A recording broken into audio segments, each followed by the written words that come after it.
Ser podcast.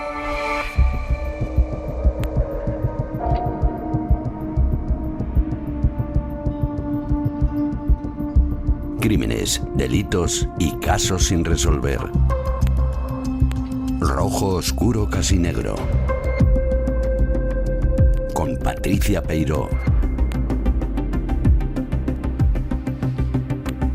Patricia, buenas tardes. Hola, ¿qué tal? Hoy vamos a contar una historia que comienza como muchas de las páginas de Crónica Negra, con un cuerpo hallado en medio de la calle. Los vecinos dan el aviso, los servicios de emergencias comprueban que no se puede hacer nada por reanimarlo y se pone en marcha la comitiva judicial para levantar el cadáver y el equipo de criminalística para analizar la escena en la que ha sido encontrado el difunto. En este caso, nos vamos a una calle de un barrio humilde de Zaragoza, del Gancho, en el que la víctima es un hombre al que todos llaman el Francés.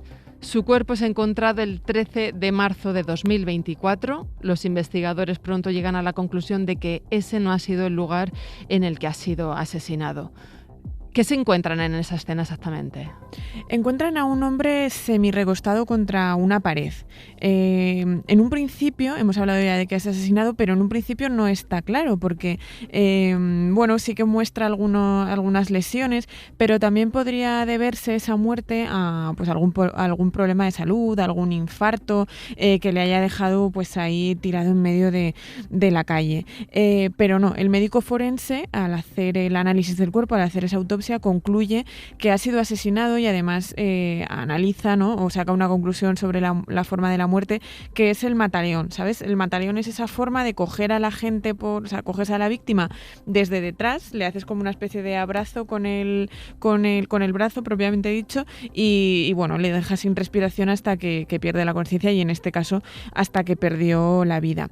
Otra de las conclusiones a la que llegan en esos primeros pasos, como comentabas, es que el sitio en el que es encontrado no es el sitio en el que ha muerto. Había sido arrastrado allí. Exacto, había sido asesinado en otro lugar mediante esa técnica y después había sido arrastrado. Entonces, ante ese escenario, ¿no?, ante esa víctima a la que llamaban el Francés, la policía comienza su investigación. ¿Y cómo lo hace? Bueno, pues investigando el entorno de esa víctima, tanto social, quién lo rodeaba, quiénes eran sus amigos, sus familiares, como físico, ¿no? Si lo han matado en otro sitio y lo han arrastrado hasta ahí, ¿qué es lo que hay alrededor? ¿Qué es lo que se encuentra cerca de ese cuerpo? Y mientras la investigación se estaba llevando a cabo, suena el teléfono de los investigadores con un nuevo homicidio.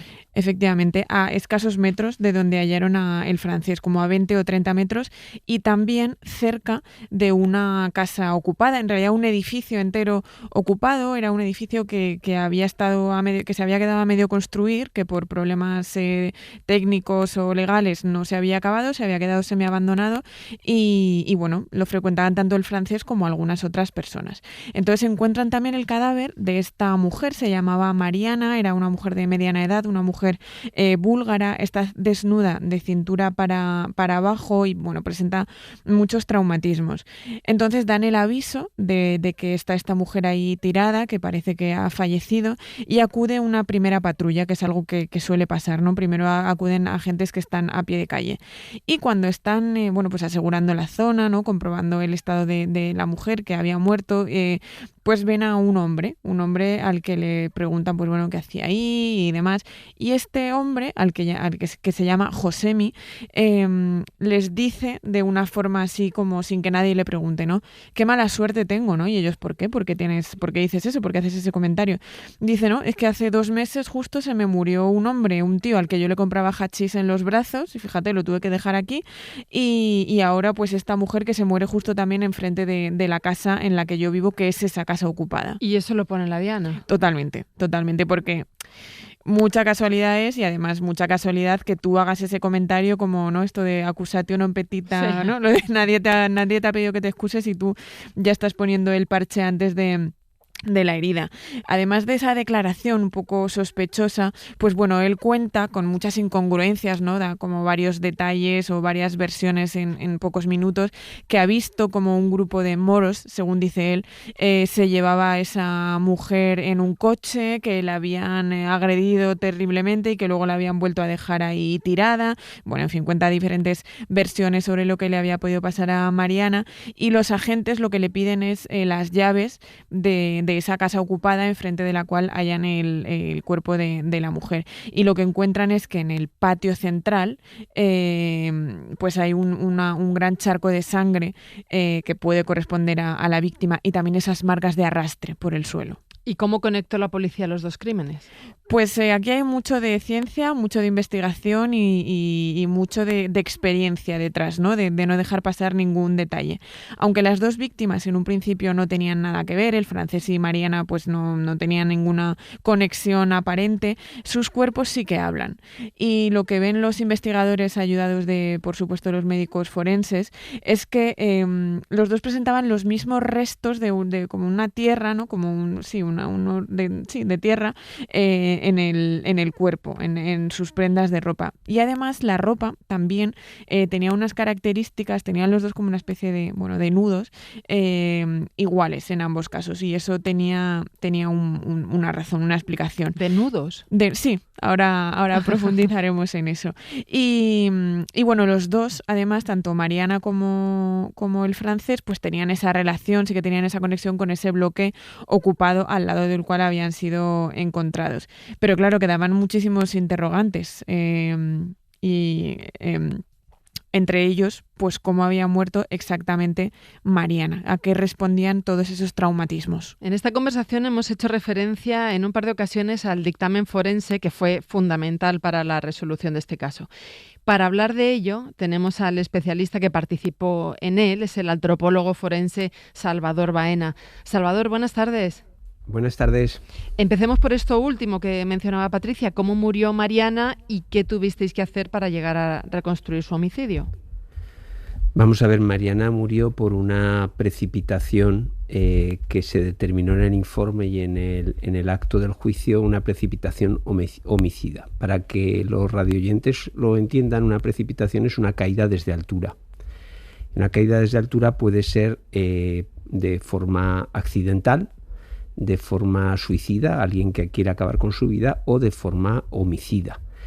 Determinar si es accidental, homicida o suicida a veces es muy complejo.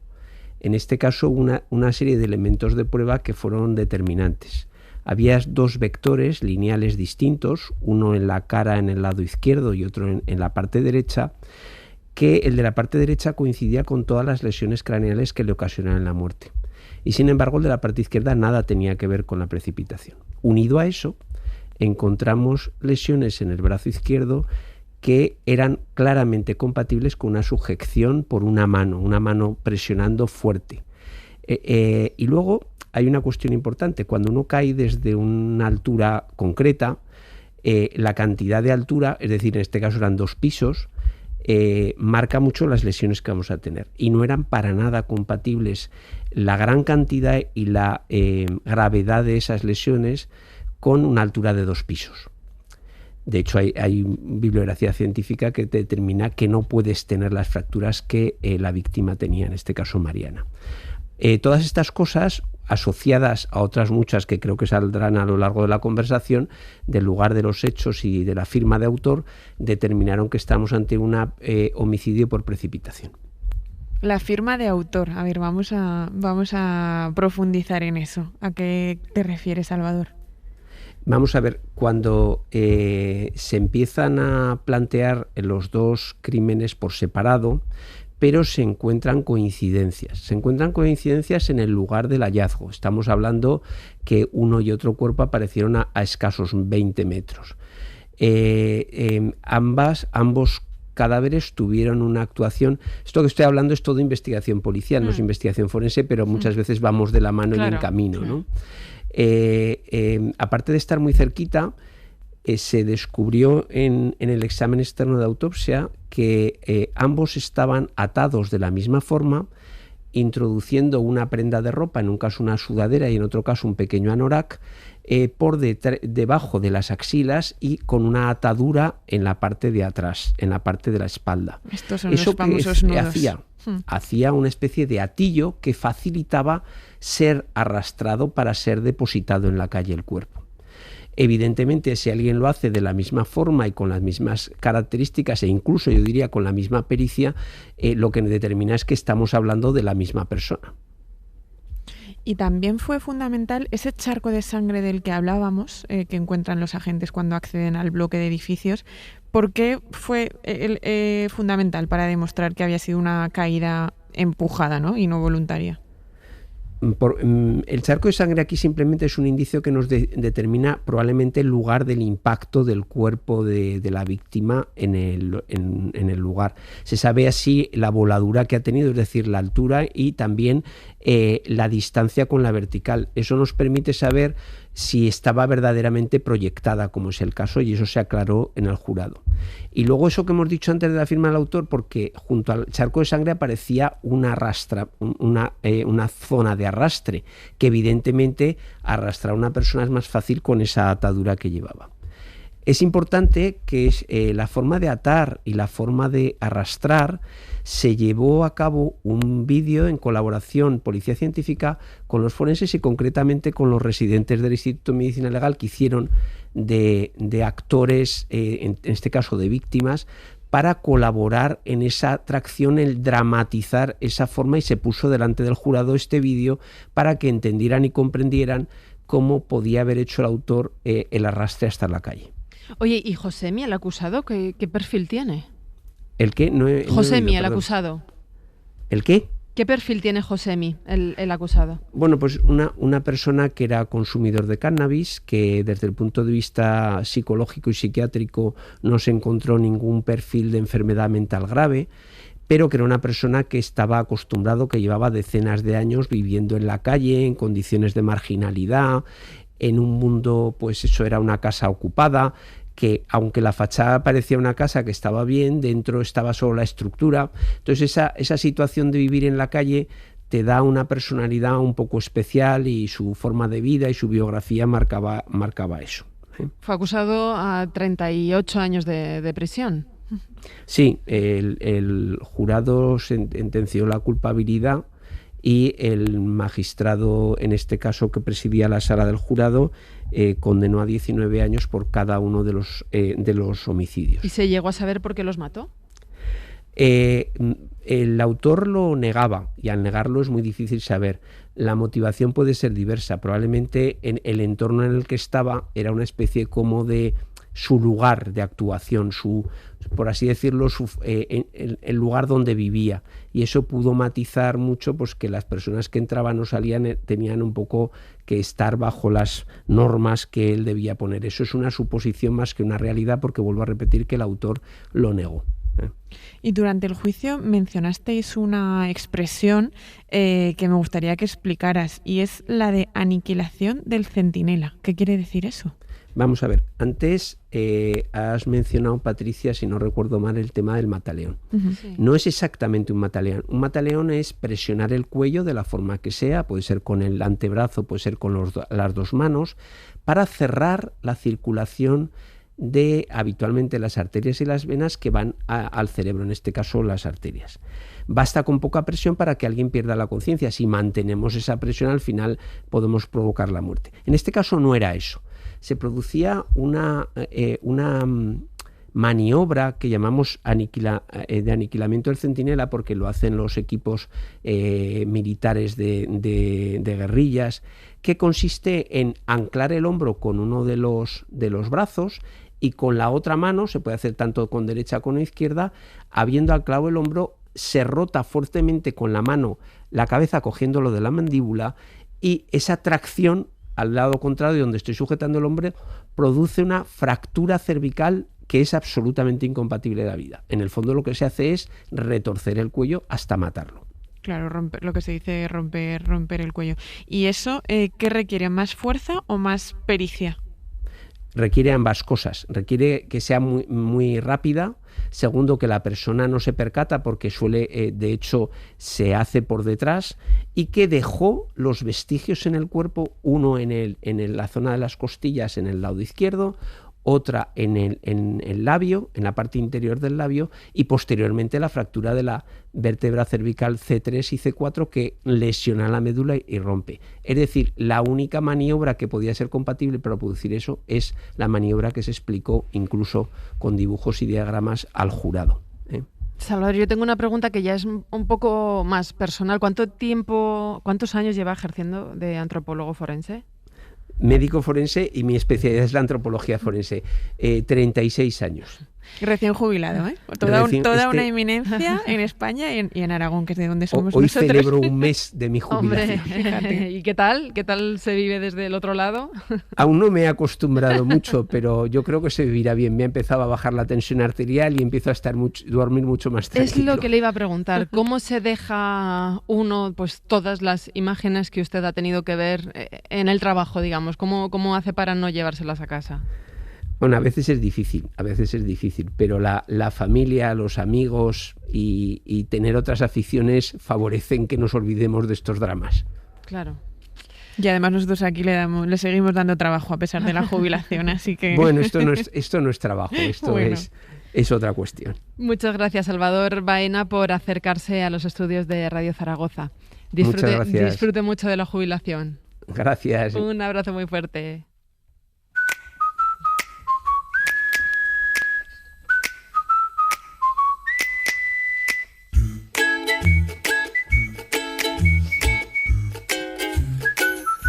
Mara Torres, buenas tardes. Hola, ¿qué tal, Marta? Muy Hola, bien, Patricia, ¿y tú qué tal? Muy bien.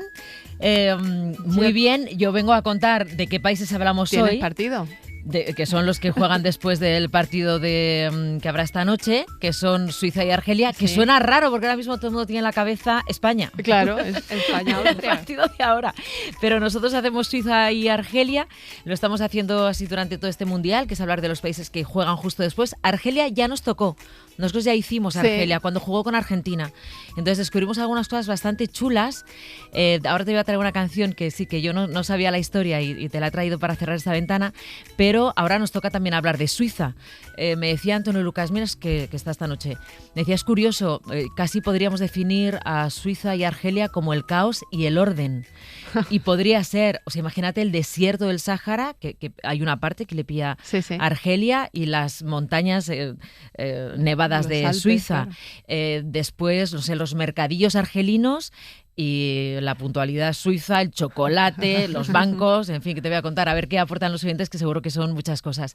Y lo que te decía de la canción es que Argelia tiene que estar entusiasmada, ¿no? La selección por haber pasado y por jugar hoy. Hay un himno que no es el oficial, que suena en casi todas los grandes eventos que hay en Argelia, especialmente los futbolísticos. Sí.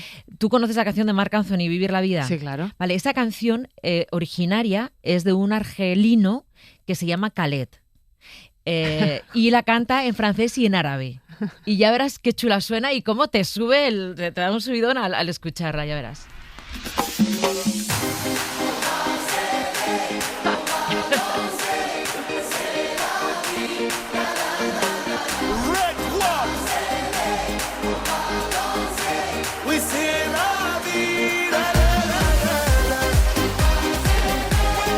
Bueno, ya verás ahora cuando va sonando un poquito que... No, pero está muy bien chula. porque los suizos la van a entender también, las partes en francés. Exactamente.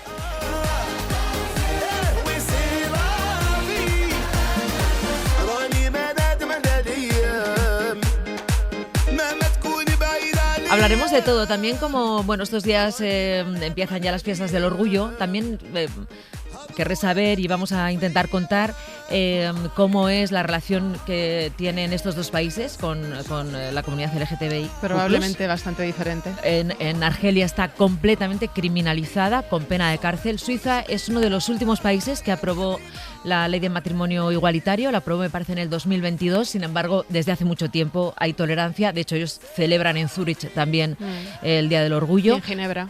Sí, así que yo creo que también un poco hablaremos de esos dos países, aprovechando que estos días estamos de orgullo. Bueno, a partir de las 7, carrusel mundial con el España-Austria de 16avos de final. A las 9 va a empezar el partido que España va a jugar contra Austria, se juega el paso a octavos de final. Y más tarde el Suiza-Argelia y luego el... Que ya sabremos qué habrá pasado con España, claro. Claro, sí, lo vais a celebrar. Así bueno, esperemos. Mira, estamos escuchando al argelino y Alicia me ha buscado una canción con la que la afición suiza apoya al equipo.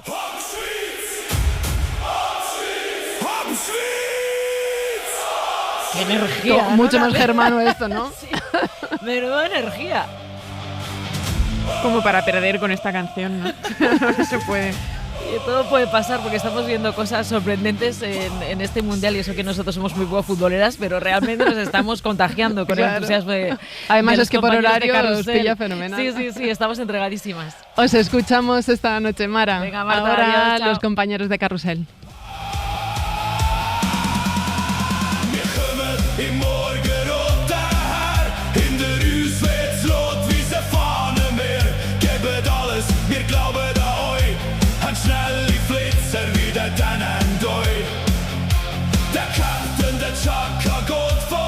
Para no perderte ningún episodio, síguenos en la aplicación o la web de la SER, Podium Podcast o tu plataforma de audio favorita.